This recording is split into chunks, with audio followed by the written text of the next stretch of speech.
అందుకని జుట్టు నల్లగా ఉంటుంది.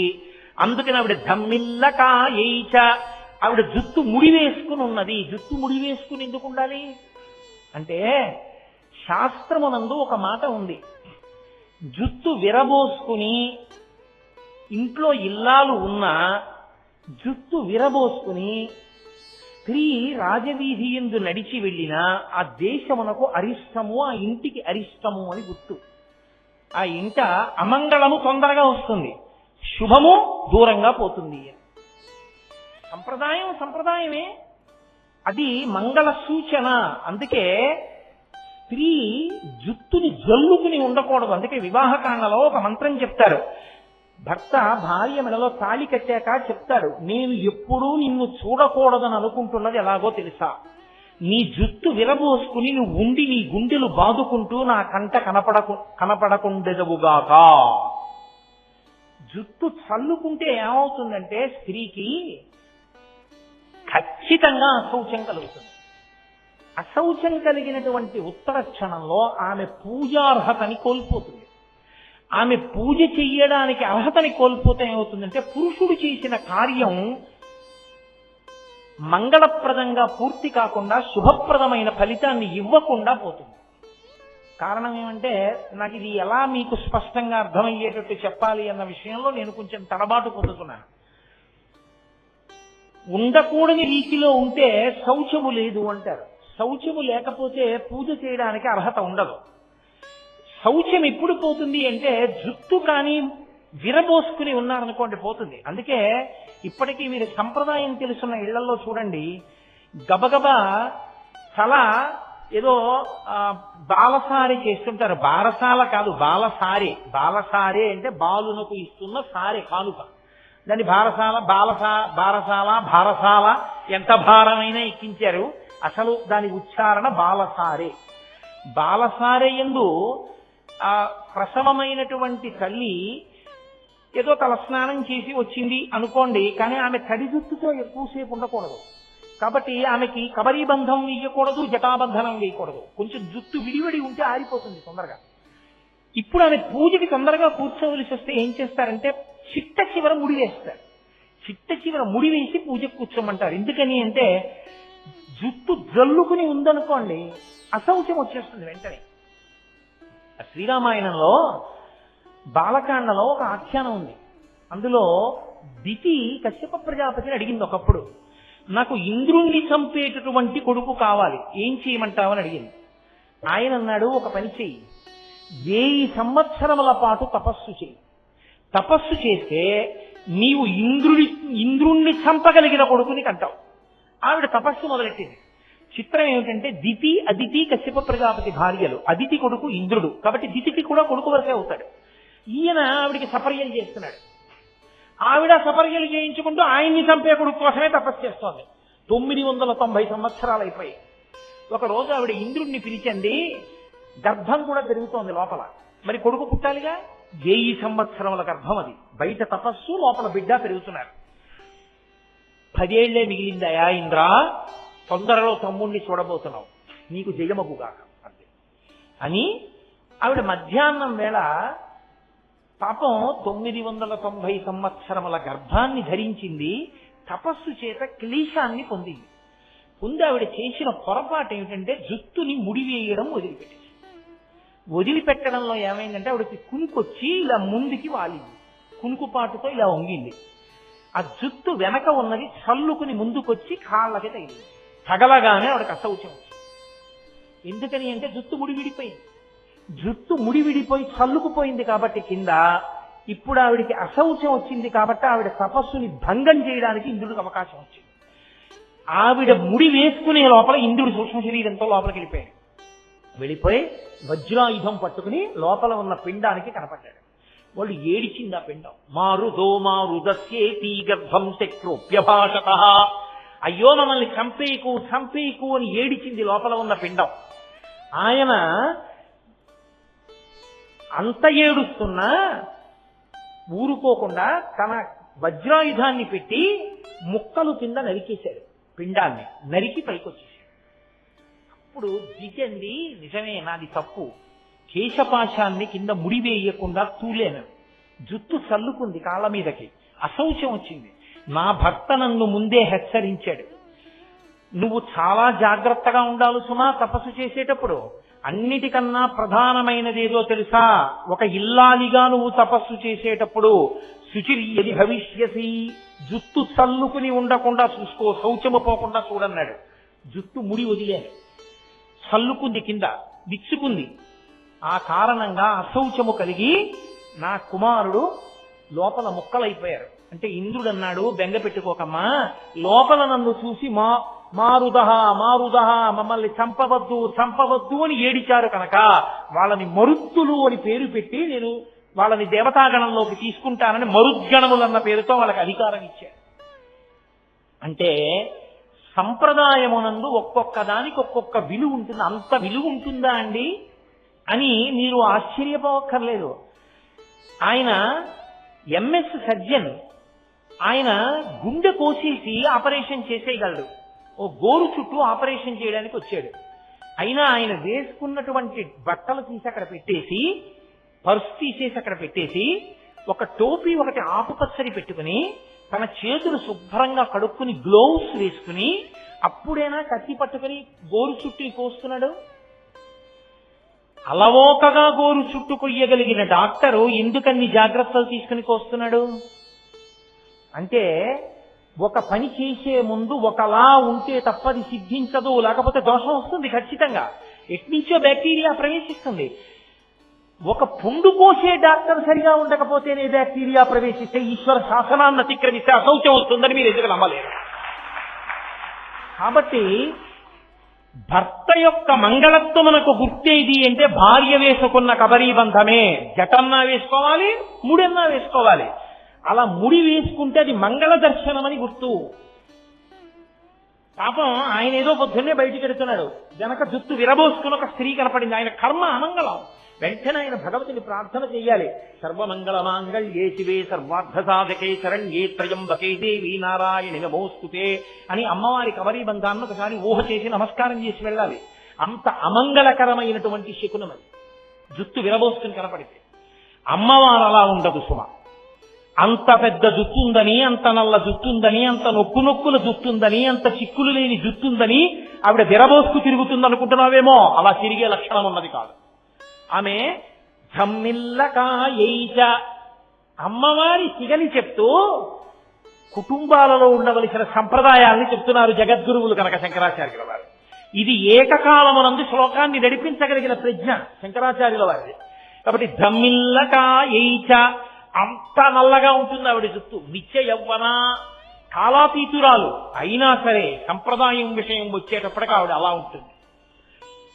శంకరులు సౌందర్యలహరిలో అంటారు, పరమశివుడు సభలోకి విజయం చేస్తున్నాడు అని చెప్పగానే ఆవిడ గబగబా వెళ్లి మోకాళ్ల మీద ఒంగుని పరమశివుడి పాదములకు తన బొట్టు తగిలేటట్టుగా నమస్కారం చేస్తుంది.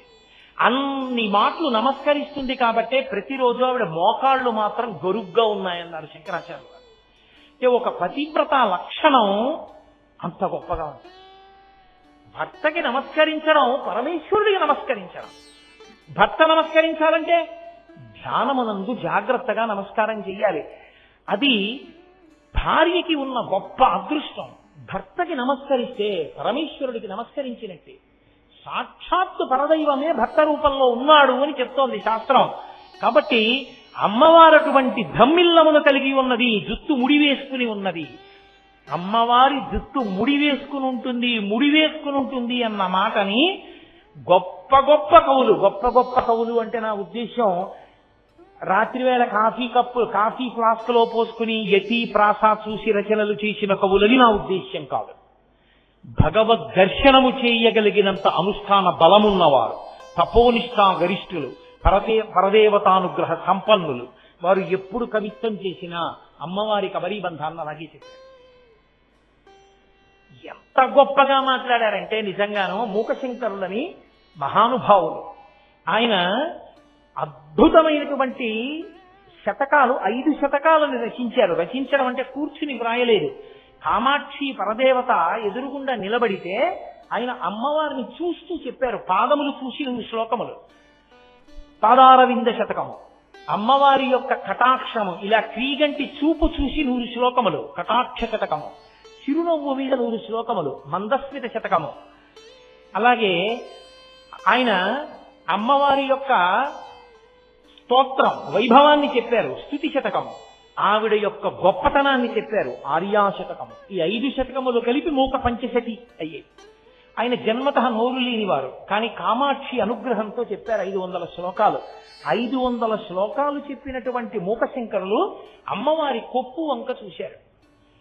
అది జుట్టు చల్లుకుని చిమ్ముకుని లేదు, కొప్పు వేయబడి ఉంటే దాని మీద ఆయన చేసిన శ్లోకాలు అనితర సాధ్యం, అమృత భాండములు. అటువంటి శ్లోకములు చేశారు. అందులో నేను ఎప్పుడో చదివాను మూక పంచశతి, సరిగ్గా జ్ఞాపకం ఉందో లేదో నాకు తెలియదు. అందులో ఒక చోట ఒక మాట అంటారు ఆయన, తామ్రాంభోజం జలద నికటే తత్ర బంధూక పుష్పం తస్మిన్మల్లీ కుసుమ సుషమాం తత్ర వీణా నినాదం అంటారు. జలద నికటే అంటే నీరు నిండినటువంటి మేఘం. నీరు నిండినటువంటి మేఘం నల్లగా ఉంటుంది. నల్లటి మేఘం ఉంది. ఈ నల్లటి మేఘంలో తామ్రాంభోజం ఒక ఎర్రటి కలువ పువ్వు పూసింది. ఎక్కడైనా మేఘంలో ఎర్ర కలువ ఉంటుందా? నీళ్లలో ఉంటుంది, కానీ మేఘంలో పూసిందిట ఎర్ర కలువ పువ్వు. పోనీ ఆ ఎర్ర కలువ పువ్వు మేఘంలో పూసి ఊరుకుందా? తత్ర బంధూక పుష్పం, ఆ ఎర్ర కలువ పువ్వులో ఒక ఎర్రటి మంకెన పువ్వు ఉందిట. మంకెన పువ్వు ఎర్రగా తప్ప ఇంకోలా ఉండదు, కాబట్టి అందులో ఇంకా ఎర్రగా ఉన్నది. ఎందుకంటే ఎర్ర కలువకు ఒక లక్షణం ఉంటుంది, మీరు బాగా లోపలికి చూస్తే మొదళ్ళు తెల్లగా ఉంటాయి. బంధూక పుష్పం మంకెన పువ్వు అలా కాదు, పూర్తి ఎర్రగా ఉంటుంది. ఎర్రగా ఉన్నటువంటి ఒక మంకెన పువ్వు ఈ కలవ పువ్వులో ఉందిట. అది ఎక్కడైనా సాధ్యం అవుతుందా?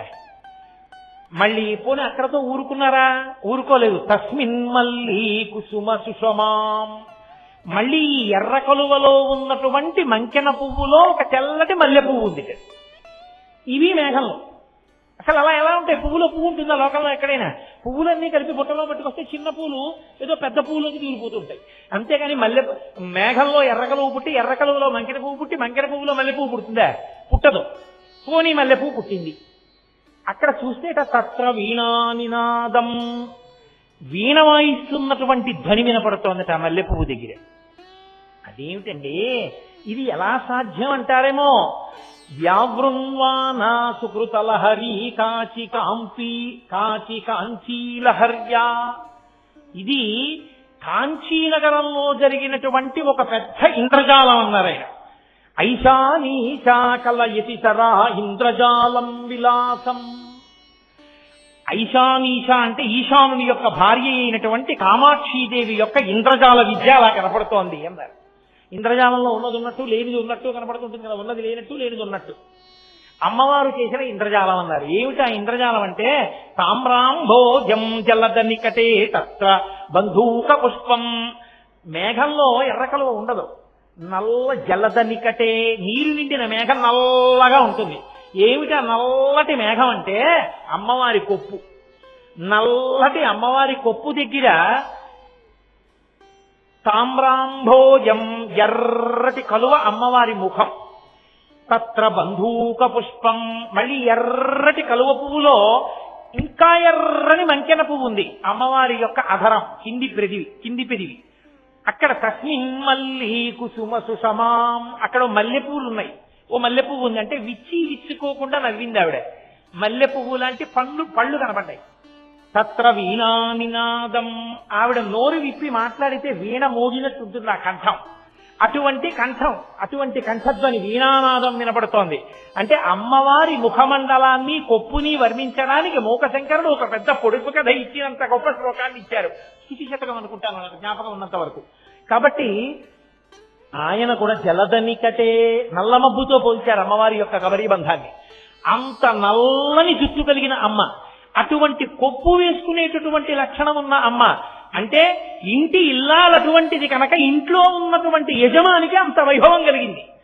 ఇంటి ఇల్లాలు ఎంత శౌచంతో ఎంత మంగళప్రదమైనటువంటి రూపంతో ఉంటుందో, ఎంత చక్కగా ఇంట్లో మెసలుతుందో దాన్ని బట్టి భర్త యొక్క ఐశ్వర్యము నిర్ణయింపబడుతుంది. కాబట్టి ఆ తల్లి అంత అందంగా సంప్రదాయాన్ని పాటించింది. ధమ్మిల్లకాయైచ జటాధరాయ, ఆయన ఈవిడిది చెప్పారు, కొప్పేసుకుని ఉంది అమ్మవారు. అయ్యవారు జటాధరాయ, జట అన్న మాటకు అర్థం ఏంటో తెలుసా అండి? ఆయన వేసుకోలేదు, మగవాడు జడలేసుకోడుగా. మగవాడు ఇలా ఇలా అల్లుకుని జడలేసుకుని పూలెట్టుకుని అవన్నీ చేయరు. కానీ ఆయనకి జటలు కట్టింది. జటలు ఎప్పుడు కడుతుంది? 2 కారణముల చేత కడుతుంది. ఒకటి, కేశ సంస్కారము చేసుకోకపోతే, అంటే తలదూకోవడం ఇలాంటి పనులు చేయకపోతే, ఏదో తైలం అలదనం, అభ్యంగన స్నానం చేయడం ఇలాంటి పనులు లేకపోతే జటలు కడుతుంది. 2, అందుకే పుట్టు జుత్తులు ఇచ్చే వరకు పిల్లల జుత్తు చిన్ని చిన్ని జటలు కట్టేస్తుంది. ఏమండి పిల్లాడి జుత్తు జటలు కట్టేస్తోంది, తొందరగా 7 కొండల వాడి దగ్గరికి వెళ్ళొచ్చేద్దాం అంటుంటారు. జటలు కడుతుంది. అది తడి తగిలినా కూడా జట కట్టేస్తుంది. ముద్దలు ముద్దలు ముద్దలు ముద్దల కింద జట కడుతుంది. పరమశివుని యొక్క జుత్తు కబరీ బంధంలా చక్కగా దూకుని నూనె రాసుకుని చక్కగా ఏదో పెద్ద కొప్పు లబుడేసుకుని ఆయన లేడు. ఆయన లేడు, ఆవిడ ఉంది. పైకి మీరు శ్లోకం చూశారనుకోండి, ఆవిడ చక్కగా ఉంటుంది, ఆయనకే సరిగ్గా చక్కగా జుట్టు ముడేసుకోవడం అది రాదనిపిస్తుంది. కానీ ఆయన అందం అంతా ఎక్కడుందో తెలుసా? ఆయన జుట్టు ఎందుకు అలా అయింది అంటే 2 కారణముల చేత అయిపోయింది. ఆయన జుట్టు జడలెందుకు కట్టింది అంటే తడి ఉంది అక్కడ, చెమట కాదు ఆయనకి పట్టింది, ఆయన గంగని పట్టాడు. ఆయన ఎందుకు గంగని పట్టాడు? ఆయనకేమో సరదాగా గంగని పట్టుకోవడం. గంగని పడితే నాకేదో వస్తుందని పట్టలేదు ఆయన. గంగని పడితే భగీరథుడికి కోరిక తీరుతుందని తన గంగని పట్టే. లోకం కోసం బ్రతికే లక్షణం ఉన్నవాడు ఆవిడ భర్త. ఇది ఆవిడ కీర్తి. మా ఆయన అంత గొప్పవాడు, ఇది ఆవిడ పరవశం. ఇది నీకు అర్థం కాకపోతే ఆవిడకన్నా ఆయన తక్కువ వాళ్ళ కనబడతాడు. మగవాడికి ఉండవలసిన లక్షణం ఏమిటంటే లోకం కోసం బతకాలి. మగవాడికి ఉండవలసిన లక్షణం ఏమిటంటే కీర్తి చేత బతకాలి. మగవాడికి ఉండవలసిన లక్షణం ఏమిటంటే త్యాగము చేత కీర్తి చేత విరాజితుడు కావాలి. అబ్బా ఆయన అండి మహానుభావుడు అని నమస్కరించాలి. ఆయన ఇల్లాలండి అని కాళ్ళకి నమస్కారం చేయాలి. ఆయన ఇల్లాలండి అని బ్రహ్మరథం పట్టాలి. ఆ కీర్తి త్యాగలిగిన నడవడి పురుషుడికి ఉండాలి. అదిగో లోకం కోసం గంగని పట్టినవాడు ఆయన. భగీరథుడి కోసం గంగని పట్టాడు, భగీరథుడి కోసం గంగని విడిచాడు. కానీ ఆయన గంగని విడిచిపెడితే అందరూ వెళ్లి గబగబా అందులో స్నానం చేస్తున్నారు. ఎందుకని? భవాంగపతితంతో యం పవిత్రమితి స్పృశు, పరమశివుని యొక్క శరీరమునకు తాకింది కాబట్టి గంగకంత పవిత్రత వచ్చింది. అప్పుడెప్పుడో గంగని పట్టినందుకు ఇప్పటికీ ఆ గంగలో స్నానం చేసిన వాళ్ళందరికీ పాపాలు పోతున్నాయి. గంగ పాపహారిణి కాగలిగింది అంటే పరమశివుని యొక్క జటాజూటమునకు తగిలింది కాబట్టి. ఆయనకే వచ్చింది జుట్టు జటలు కట్టు. జటలు కట్టినా అది ఆయన ప్రజల కొరకు చేసిన త్యాగమునకు గుర్తు. ఆయన నీలకంఠుడై తెల్లని కంఠ నల్లబడినా ప్రజల కోసం త్యాగమే. హాలాహల భక్షణం చేసి నల్ల మచ్చ మిగుల్చుకున్నాడు. అది మచ్చ కాదు, ఆయన త్యాగానికి కీర్తికి ప్రతీక. ఆయన జటలు కేశ సంస్కారం పట్టించుకోనటువంటి సరైన నడవడి తెలియని వాడైన కారణం చేత కాదు, భగీరథుడి కొరకు లోకం కొరకు గంగని పట్టడం వల్ల జటలు కట్టినటువంటి జటలు ఉన్నవాడు కాదు. కాదు ఆ జటలు తర్వాత కత్తిరించుకోకూడదండి, అలా ఉంచేసుకోవడం. మరి అందరూ ఆ జటలు చూసి పాపంగా గంగని పట్టాడండి, జటలు కట్టే అండానికి కదా అప్పుడు కీర్తి కాదా, మరి తర్వాత ఎందుకు కత్తిరించుకోవాలా అంటే ఇప్పుడు కత్తిరించుకున్నా మళ్ళీ జటలే అవుతాయి ఆయనకి. కారణం ఏమిటో తెలుసా? ఆయన బహిర్ముఖుడు వాడు, అది ఆయన గొప్పతనం. ఆమె బహిర్ముఖురాలై తిరుగుతుంటుంది, అందుకే ఆవిడ కొప్పేసుకుంటుంది, ముందు స్నానం చేసేస్తుంది. అన్నీ ఆవిడ ఎందుకు చేసిందంటే ఆయన కూర్చుని ధ్యానం చేసుకుంటాడని.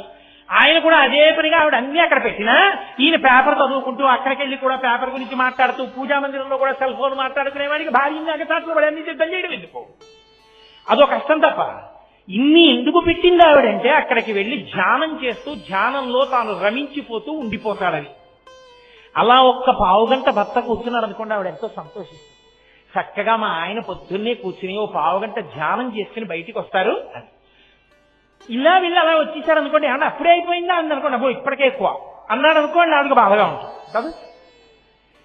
అలా 10 నిమిషాలు భర్త కూర్చుంటేనే సంతోషమైతే ఆయన చేసేటటువంటి ధ్యానం ఎలా ఉంటుందంటే, ఆయన ఎవరి కొరకు ధ్యానం చేయాలి? ఆయన ధ్యానం చేయడానికి ఇంకొకడు లేడు. ఆయన తనలో తాను రమిస్తూ ఉంటాడు, ఆత్మగా రమిస్తూ ఉంటాడు.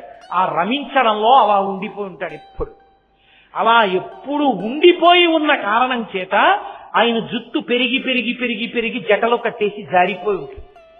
అంటే తనలో తాను రమించేవాడు ఆయన, తనలో తాను రమించేవాడు భర్తగా దొరికాడని సంతోషించి రమించిపోయేది ఆవిడ. ఇది వాళ్ళ దాంపత్యం. నీ ఇల్లు అలా చేసుకోగలవా? ఇది స్తోత్రం చేయి, నీ ఇల్లు అలా తయారవుతుంది. అంత గొప్ప భార్య, అంత గొప్ప భర్తగా మీరు బ్రతకగలరు. అది కీర్తి తప్ప సంపాదించను తేను దాచను పురుషుడు పొద్దున్న 8ంటికి లేవను 9ంటికి లేవను పూజా మందిరాన్ని తుడిచేది పని మనిషే, పూజా మందిరంలో నీళ్లు పెట్టేది పని మనిషే, ఆఖరికి భర్త గారికి మడిబట్ట పెట్టేది ఇంట్లో పని చేసేటటువంటి పని మనిషే, ఆఖరికి భర్త గారికి ఏమైనా కావలసి వచ్చినా ఆయన పిలిచేది పని మనిషినే. ఇంట్లో భార్య ఉన్నది ఎందుకు? భోగానికి తప్ప. ఆ భార్యాస్థానాన్ని పొందినట్ట తనని తాను అవమానించుకున్నట్టు. భర్త కొన్నిటికి భార్యయందు మాత్రమే మనసు కలిగి ఉండాలి, అసలు అతిక్రమించడానికి అవకాశమే ఉండకూడదంతే. ఆయన పూజామందిరంలోకి వెళ్ళి కూర్చుంటే ఇది లేదన్న మాట ఉండకూడదు. ఆయన ఏదైనా పదార్థం తీసుకుంటే ఇది నాకు సహించదు కదా అన్న మాట ఆయన నోటి వెంట రాకూడదు. ఆవిడ అసలు అది వడ్డించదు. ఆయన మనసు ఆవిడికి తెలుసు. ఆవిడ ధరించేది దేనికి అంటే ఇందులో ఆయన్ని అనువర్తించడానికే ఆవిడ ధరించడానికి గృహస్థాశ్రమంలో ప్రవేశించింది. ఇవి పనివాళ్లు చేస్తే నీ స్థానంలో వాళ్ళు కూర్చున్నారు, నువ్వే స్థానాన్ని పొందావు, ఆయనకి భోగం ఇవ్వడానికి ఉన్నావు. అప్పుడు నువ్వు పాడయ్యావు, ఆయన పాడయ్యాడు. ఆయన పాడయ్యాడు ఎందుకో తెలుసా? కనీసంలో కనీసం ఇలా చూపించైనా చేయించుకోవాలి తప్ప అందులో ఇంకోడు ప్రవేశించి తీర్పు చెప్పడానికి అధికారం లేదు. అది భర్త దిద్దుకోవాలి, భార్యని దిద్దుకుని గృహస్థాశ్రమాన్ని నిలబెట్టుకుని ఇద్దరు తరించాలి. కాబట్టి ఘమ్మిల్లకాయైక జటాధరాయ, అంత గొప్పవాడు ఆయన, అంత గొప్పది నా తల్లి. ఎంత గొప్పవాళ్ళమ్మా మీ ఇద్దరు, ఎటువంటి దాంపత్యం అమ్మా, ఎటువంటి అర్ధనారీశ్వర స్వరూపం అమ్మా. కాబట్టి నమశివాయైక నమశివాయ. వీళ్ళున్నారే, వీళ్ళు ఆయనకి మానాన ఆయన తరించి ఆవిడ మానాన ఆవిడ తరించడం, అది కాదు వాళ్ళ లక్షణం. ఆయన ఆవిడ అలా నడవవలసిన అవసరం లేకపోయినా ఎవరి కొరకు నడిచి చూపించారంటే మనం అలా నడవాలని నేర్పడానికి నడిచి చూపించారు. కాబట్టి అమ్మా మీ ఇద్దరిని ఎవరు తలుచుకుంటున్నారో, ఎవరు చూస్తున్నారో, ఎవరు నమస్కరిస్తున్నారో వారికి మంగళము తప్ప ఇంకొకటి ఎందుకు కలుగుతుంది? మంగళమే కలుగుతుంది. ఇది శంకరాచార్యుల వారు చెప్పకుండా చెప్పడం ఆయన ప్రజ్ఞా విశేషం. అందుకని శ్లోకం చాలా సరళంగా ఉంటుంది. అమ్మో ఇది ఎలా చదువుతానండి అని భయపడిపోవలసినంత ఆర్భాటంగా ఏముండదు, హడావిడిగా. ఎందుకని? 100 ఉంటే 99 మంది గృహస్థాశ్రమంలోనే ఉంటారు. 99 మంది గృహస్థాశ్రమంలో ఉన్నప్పుడు ఆ గృహస్థాశ్రమం మీద శంకరాచార్యుల వారు తీసుకున్న సన్యాసాశ్రమం కూడా ఆధారపడి ఉన్నప్పుడు ఆ ఆశ్రమంలో ఉన్న వాళ్ళు తరించడానికి చదువుకోవడానికి వీలుగా స్తోత్రం ఉండాలి. తప్పది చాలా జటిలంగా ఉంటే ఎలా చదువుతారు? అందుకే అంత తేలిక ఛందస్సులో అంత తేలిక మాటలతో ఇచ్చారు. నేను చదవలేనండి అనడానికి వీల్లేదు. ఏదీ రాకపోయినా నమశివాయైక నమశివాయ అనగలవా? కొన్ని మిగిలిన పాదాలు రాకపోతే అదను చాలు. అర్ధనారీశ్వరులు కూర్చున్నారు, ఆ నమస్కారం ఒకటి చేయి, నీకు వచ్చేస్తుంది ఫలితం. అందుకని మకుటాన్ని మాత్రం నమశివాయైక నమశివాయ. ఇద్దరి లక్షణమేమి? మంగళములను ఇవ్వడమే. ఇద్దరి లక్షణమేమి? శుభములను శోభనములను ఇవ్వడమే. అందుకని ఇద్దరికి అదే సంబోధన ప్రయోగిస్తూ నమశివాయైక నమశివాయ అని చాంపేయ గౌరార్ధ శరీరకాయై కర్పూర గౌరార్ధ శరీరకాయ ధమ్మిల్లకాయైక జటాధరాయ నమశివాయైక నమశివాయ. ఒక్క మాట అని పూర్తి చేస్తాను. ఎందుచేత అంటే ఏమో 7 రోజులు 8 శ్లోకాలు, 2 రోజులు ఒక శ్లోకం అయిందని కూడా ఏదో జరిపేసి నిజంగా చెప్తే అవుతాయా? ఒక్క ధమ్మిల్లకాయైక అంటే నల్లాళ్ళు పడుతుంది. కాబట్టి అందుకే మీరు చిత్రం చూడండి, ఆ శ్లోకంలో శంకరుడు చెప్పిన దాన్ని చెప్పలేదు, ఇంకా మిగిలినవి. ఒక్క అమ్మవారి కబరీబంధం పరమేశ్వరుడి జటాచూటం మాత్రం ఆ స్తోత్రంలో 3 మాటలు ప్రస్తావించారు. 3 సత్యం. ఎందుకో తెలుసా? వీటి విషయంలో పరాకుగా ఉండు, జాగ్రత్తగా ఉండండి. బహుశా శంకరులు ఈ విషయంలో రాబోయే కాలంలో గాడి తప్పుతుంది దేశం అని బాగా దీన్ని నొక్కి చెప్పాలనుకున్నారేమో, అందుకని 3 మార్లు చెప్పారు ఆ విషయం. కాబట్టి చూడండి, 2వ శ్లోకం దగ్గరికి వచ్చేటప్పటికి ఆయన అంటారు కస్తూరికా కుంకుమ చిచ్చితాయి. అమ్మవారిని ఉద్దేశించి అంటున్నారు, అమ్మా నీవు కస్తూరి అలదుకుంటావు, కుంకుమ కుంకుమ అలదుకుంటాం. చర్చితాయై అంటే అలదుకొని ఉండేటటువంటి లక్షణం ఉన్నదానా. కస్తూరి మృగనాభి అని పేరు దానికి. ఒకానొక మృగం ఉంటుంది, జంతువు, కస్తూరి మృగము అంటారు. దాని నాభి నుండి స్రవిస్తుంది. అది విశేషమైనటువంటి సువాసనతో కూడుకున్నదై ఆ కస్తూరి అలంకారం చేసుకున్నటువంటి కారణం చేత అది దేనికి ఉద్దేశింపబడినదో తత్ఫలితాన్ని సాధించి పెట్టగలిగిన లక్షణం ఉంటుంది. లోకంలో ఒక విచిత్రమైన పోకడు ఉంటుంది. మనుష్యుడొక్కడే అన్నిటి నుంచి వచ్చినటువంటి గొప్ప గొప్ప వాటిని అనుభవించగలిగి ఉంటాడు. సముద్రంలో చేప ఉందనుకోండి, భూమి మీదకి ఎప్పుడు రాదు, సముద్రంలోనే పడి ఉంటుంది. అలాగే ఆ చేపని ఇంకో చేప తింటుంది, అంతే అది అలా ఉంటుంది. సముద్రంలో చేప నేల మీదకి వచ్చి నడవదు. నేల మీద నడిచేటటువంటి ఏనుగు సముద్రంలోకి వెళ్ళి ఈద్దామని సముద్రంలో ఈదదు. గాలిలో ఎగిరేటటువంటి పక్షి భూమి మీద నడవదు. భూమి మీద నడిచేటటువంటి ఎలక గాలిలోకి ఎగరదు. ఏ స్థానంలో ఆ స్థానంలో ఉంటాయి తప్ప వాటి స్థానంలోకి ఇంకొకటి ప్రవేశించదు. అది వాటికి ఉన్న కట్టుబాటు, అవి అలా ఉంటాయి. అందుకే అది ఎంత గొప్పదవనివ్వండి, రెండోది తీసుకోదు. ఏనుగుకి దంతం చాలా గొప్పది, కానీ ఏనుగు దంతం నవలడానికి పనికిరాకపోయినా అంత అందంగా ఏనుగు దంతాలున్నా ఆ ఏనుగు దంతాన్ని అడవిలో ఉన్నటువంటి ఏ ఇతర జంతువు తీసుకోదు. నాకు కావాలి దంతం అని పుచ్చుకోదు. దంతం కోసం ఏనుగుని ఇతర మృగాలు చంపవు. అలాగే మీకు జింక ఉంటుంది. జింక చాలా అందమైనటువంటి జంతువు. దాని చర్మానికి ఒక ప్రత్యేకమైన లక్షణం ఉంది. ధ్యానంలో చాలా తీవ్రమైన నిష్ట కల్పించగలిగిన శక్తి జింక చర్మమునకు ఉంటుంది. కానీ ఆ చర్మాన్ని ఏ జంతువు ఉపయోగించుకోదు, మాంసాన్ని తిని వదిలిపెట్టేస్తుంది. మనుష్యుడు మాత్రం మీరు చూడండి, సముద్రంలోకి వెళ్ళి ఓడలో వెళ్ళిపోతాడు, విమానం ఎక్కి పక్షిలా గాలిలో వెళ్ళిపోతాడు, భూమి మీద నడవవలసిన దాన్ని నడవలేకపోతే కారెక్కి వేగంగా వెళ్ళిపోతాడు, ఏనుగు దంతం ఊతేస్తాడు, జింక చర్మం ఊతేస్తాడు, ఆఖరికి సముద్రంలో ఉన్న చేపని తీసుకొస్తాడు, ఎక్కడో ఉండవలసిన పావుని తీసుకొచ్చి అద్దాల్లో బిగించి చూసి ఆనందిస్తాడు. తనకి సంబంధించిన వైభవాన్ని తాను అనుభవించడం కూడా చేత కానటువంటి జీవరాశిలో ఉన్న వివిధ జాతులలో ఉన్న సమస్త సౌందర్యాల్ని తెచ్చి అనుభవించే లక్షణం ఉన్నవాడు మనిషి ఒక్కడే. ఇది ఈ లక్షణం ఉంది కాబట్టే మనం ఏం చేస్తామంటే అక్కర్లేనివన్నీ తెచ్చి అనుభవిస్తూ ఉంటాం. ఏది అవసరమో అది తెచ్చుకుని ఇంట్లో పెట్టుకోడు, ఏది తరింప చేస్తుందో అది తెచ్చుకోడు, ఏది అక్కర్లేదో అది మాత్రం తెచ్చుకుని భోగస్థానం కింద వాడుకోవడం మొదలు పెడతాడు. ఏనుగు దంతం తీసుకొచ్చి ఏనుగు దంతంతో బొమ్మలు చేయించి ఇంట్లో పెట్టుకుంటే వచ్చే ఉపయోగం ఏముండదు. ఓ ఓడ బొమ్మో, లేకపోతే ఇద్దరు నావికులు బొమ్మలో, లేకపోతే 2 కుక్క బొమ్మలో చేయించి నువ్వు ఇంట్లో పెట్టావు ఏనుగు దంతంతో, ఏమిటి ప్రయోజనం దానికి? ఏనుగు దంతంతో పరమేశ్వరుడు యొక్క మూర్తిని చెక్కించావు, ఆ తెల్లతనం దానిలో నిబిడీకృతమై ఉంది కాబట్టి ఇప్పుడు నువ్వు దాన్ని సద్వినియోగం చేశావు అనడానికి అర్హత ఉంటుంది. సృష్టిలో పరమేశ్వరుడు ఇంత గొప్ప గొప్ప వాటిని ఎందుకు ఉంచాడంటే యథార్థమునకు ఇవన్నీ మనుష్యులు ఉపయోగించుకోవడానికి.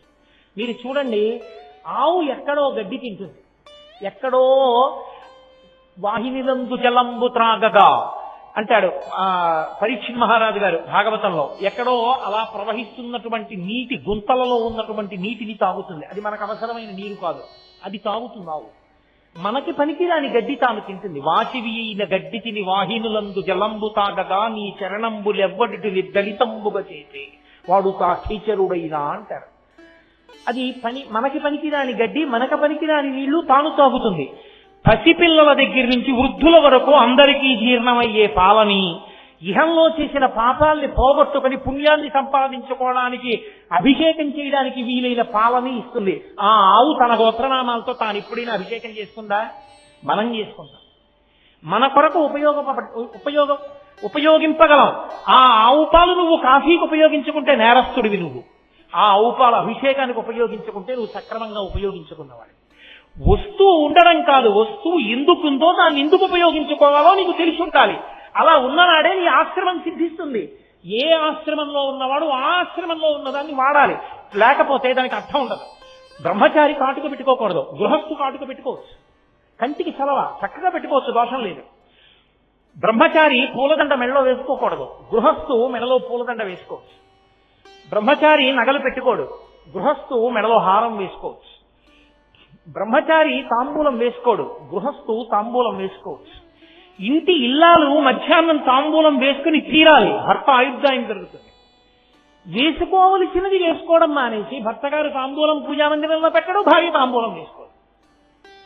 అప్పుడు ఇంకా ఈశ్వరుడు సృష్టించినటువంటి అపూర్వమైన ఆకులలో ఒకటి నాగవల్లి దళైర్యుతం ముక్తాచూర్ణే లతం యుక్తం తాంబూలం ప్రతిగృహ్యతాం అని కదా మంత్రం. నాగవల్లి అని పేరు దానికి. ఆ నాగవల్లి అనబడేటటువంటి తమలపాకుకున్న గొప్పతనం ఏంటంటే అది పువ్వు పూయదు, కాయ కాయదు. కమల పుష్పాలు అని మీరు ఎక్కడైనా విన్నారా? ఎక్కడ ఉండవు. అలాగే సృష్టిలో అపురూపంగా వచ్చిన వాటిలో ఒకటి మృగనాభి. మృగనాభి అంటే కస్తూరి మృగం యొక్క నాభి నుండి స్రవించేటటువంటి విశేష పరిమళం కలిగినటువంటి ఒక ద్రవ్య విశేషం. దానితో బొట్టుంచుకుంటే నువ్వు ఆ బొట్టు ఎందుకు పెట్టుకున్నావో ఆ ఫలితం కలుగు. బొట్టు ఎందుకు ఉంచుకుంటారు? స్త్రీలైతే ఒక ప్రయోజనానికి ఉంచుకుంటారు, పురుషుడైతే ఒక ప్రయోజనానికి ఉంచుకుంటాడు. నువ్వు ఎన్ని ఉపన్యాసాలు విన్నావు, ఎన్ని పుస్తకాలు చదివావు అన్నది కాదు. నీకు బొట్టు పెట్టుకోవడం రానంతసేపు నీకు అసలు సనాతన ధర్మం గురించి ఏమీ తెలియదని గుర్తు. ఎందుచేత అంటే పురుషుడు బొట్టు ఎందుకు పెట్టుకోవాలి అంటే నేను పునర్జన్మ సిద్ధాంతాన్ని అంగీకరించాను అని చెప్పినట్టు.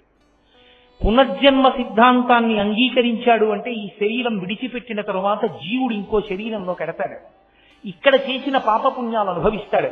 కాబట్టి నేను ఒళ్ళు దగ్గర పెట్టుకుంటాను, వేదం ఏం చెప్పిందో అలా బతుకుతాను అని ఒప్పుకున్నాడు అని గుర్తు. అందుకని బొట్టు పెట్టుకున్నాడు. బొట్టు పెట్టుకున్నాడు అంటే మీరు దగ్గరికి తీసుకోవచ్చు. ఆయనకి పాపపుణ్య వివక్ష ఉంది, భయం ఉంది, పునర్జన్మ మీద బెదురుంది. కాబట్టి మీరు దగ్గరికి పెట్టుకోవచ్చు. బొట్టు లేదు అంటే అసలు ఆయన పునర్జన్మ సిద్ధాంతం అని అంగీకరించాడు. కాబట్టి ఇక్కడ పాపపుణ్యాలు ఏమవుతాయి? ఆయన ఇంకొకసారి అనుభవిస్తానని ఆయన ఒప్పుకోవట్లేదు. ఒప్పుకోని వాడిని దగ్గరికి తీసే ఆయన పాపాన్ని ఇంకోలా కడిగేసుకుంటానన్నవాడిని నువ్వేం చేయగలవు? కాబట్టి బొట్టు అన్నది పురుషుడికి అంత ప్రధానమై కూర్చుంది. బొట్టు దృష్టి దోషాన్ని హరిస్తుంది. పైగా బొట్టు జ్ఞాన కేంద్రం ఉంటుంది ఇక్కడే. అందుకే చూడండి, ఏదైనా ఆలోచన నిలబడలేదనుకోండి, ఏదో జ్ఞాపకం రాలేదనుకోండి, కళ్ళు మూసుకొని దృష్టిని భ్రూమధ్యమునందు కేంద్రీకరిస్తారు. ఇక్కడ ఆజ్ఞాచక్రం ఉంటుంది, మనసుకి అధిష్టానం. ఇక్కడ ఎప్పుడు ఆలోచన నిలబడుతుంది, మళ్ళీ తిరిగి జ్ఞాపకానికి తీసుకొస్తుంది. ఆ జ్ఞాపక శక్తి దృష్టి దోషం వలన విరిగిపోకుండా ఉండాలి అంటే ఆజ్ఞాచక్రము తిలకము చేత కాని కుంకుమ చేత కాని ఆచ్ఛాదింపబడి ఉండాలి. ఇన్ని ప్రయోజనములు నెరవేర్చేది ఆ మృగనాభి, ఆ కస్తూరి పెట్టుకోవాలి. అది సువాసనలు వెదజల్లుతుంటుంది. స్త్రీ ఆడవారు ఎందుకు పెట్టుకుంటారంటే సభర్తృక, భర్త జీవించి ఉన్నాడు అని గుర్తు.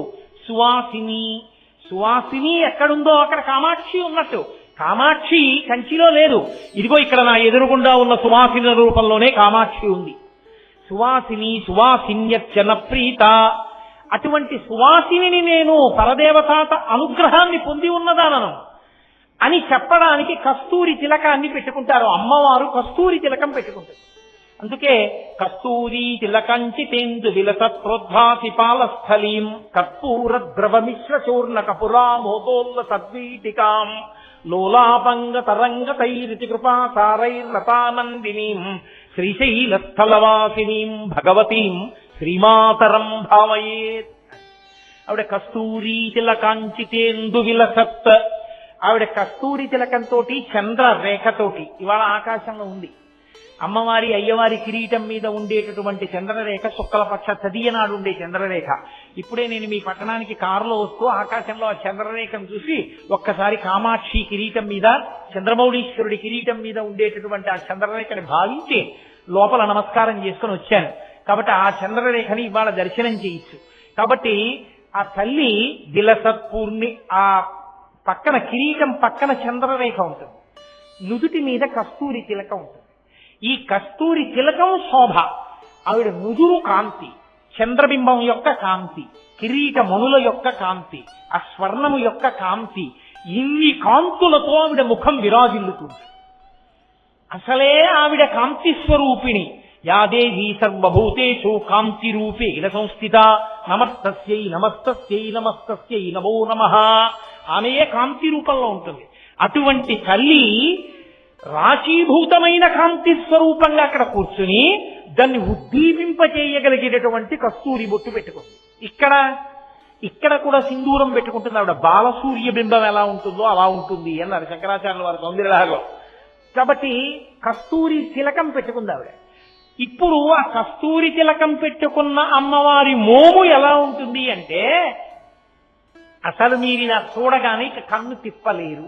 ధ్యానమునందు అమ్మవారి ముఖమండలాన్ని కానీ ఎవరైనా ఒక లిప్త కాలము దర్శించగలిగితే కొన్ని గంటల సమాధిలో పెడతారు. ఎందుకు పెడతారో తెలుసండి? కారణం ఒకటే, ఇక ఆమె ముఖమండలాన్ని చూసిన తరువాత వేరొక వేపుకి మనసు తిరగదు, ఇంద్రియములు బహిర్ముఖములు కావు. అంత కాంతి అమృతము కారిపోతుంటుంది ఆవిడ ముఖంలోంచి. అంత కారుణ్యమూర్తి నా తల్లి పరదేవత. ఆ తల్లి ముఖమే ఎర్రటి కాంతి, దానికి తోడు ఎర్రటి బొట్టు, ఇక్కడ సింధూరం, ఆ పైన బంగారు కిరీటం, ఆ పైన చంద్రరేఖ, ఇన్ని కాంతులు పసుపు తెలుపు ఎరుపు మణుల కాంతులు కలిపి కొత్త కాంతులు చిమ్ముతుంటుంది. దానికి తోడు కాంతికి విషబ్బితే, కాంతికి వాసనవ్వితే వాసనలు కూడా విరజిమ్ముతుంటుంది ఆవిడ. ఎందుకని ఆ కస్తూరి మృగమదమునకున్న లక్షణం ఏమిటంటే అది సువాసనలు వెదజల్లుతుంది. అటువంటి తిలకం పెట్టుకున్న అమ్మవారి ముఖమండలం చూడగానే కళ్ళకి కలిగిన ఉపవాసం తీరిపోతుంది. ఆ సువాసనల చేత ముక్కునకు కలిగినటువంటి ఉపవాసం తీరిపోతుంది. ఇంద్రియములన్నీ వెనక్కొచ్చి ఆవిడ ముఖము నుండి స్రవించేటటువంటి ఆ కరుణారస ధారలను గ్రోలడం చేత కడుపు నిండిపోతుంది. తాను ఆ తన్మయత్వంలో అలా ఉండిపోతాడు. మహానుభావుడు శరభోజీ మహారాజు గారు వచ్చేటప్పటికీ అదిగో ఆ స్థితినే పొందాడు అభిరామ భట్టు. కాబట్టి అటువంటి ముఖమండలం కలిగిన తల్లి, అంతటి కాంతి స్వరూపిణి, ఏవి కాంతిని ఉద్దీపింపచేస్తాయో వాటిని ఆవిడ అలంకారం చేసుకుంటుంది. కాంతిని నొక్కేస్తాయి ఏవి? ఏదో దీపం ఉందనుకోండి, నిప్పుల మీద మీరు బూది జల్లేశారు అనుకోండి, కాంతి అణగిపోతుంది. ఖచ్చితంగా దీనికి వ్యతిరేకంగా ఆలోచుకుంటాడు ఆయన బూది రాసుకుంటాడు. అంత మాత్రం చేత పనికి మారిన వాడు కాదు. ఆయన బూది రాసుకోవడంలో గొప్పతనం ఏమిటో ఇవాళ మీకు కస్తూరిక అంతే చెప్పాను, ఇంకా అది కూడా పూర్తి చేయలేదు.